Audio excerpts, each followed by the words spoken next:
சட்டமன்ற தேர்தலையொட்டி கிளாம்பாக்கத்திலிருந்து சிறப்பு பேருந்துகள் இயக்கப்படும் நிலையில் இதுவரை 1,88,000 பேர் சொந்த ஊர்களுக்கு பயணம் மேற்கொண்டுள்ளனர். சட்டமன்ற தேர்தலை முன்னிட்டு நேற்று முதல் சென்னையிலிருந்து பல்வேறு ஊர்களுக்கு தினசரி பேருந்துகளுடன் சிறப்பு பேருந்துகள் இயக்கப்பட்டு வருகின்றன. நாளை வரை 11,323 பேருந்துகளை இயக்க அரசு போக்குவரத்து கழகம் திட்டமிட்டுள்ளது.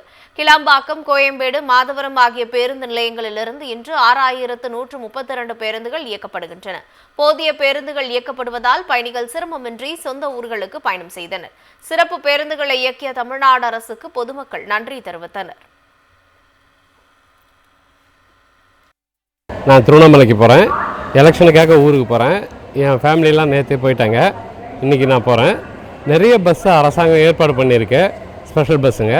அதனால் போகிறதுக்கு ஈஸியாக இருக்குது, பஸ்ஸும் ஈஸியாக கிடைக்குது. நல்லபடியாக போகிறோம். நாங்கள் இப்போ அரசாங்கத்துக்கு ரொம்ப நன்றி, தமிழ்நாடு அரசுக்கு நன்றி. சென்னையிலேருந்து காரைக்குடிக்கு எலெக்ஷனுக்காக ஊருக்கு போகிறேன்.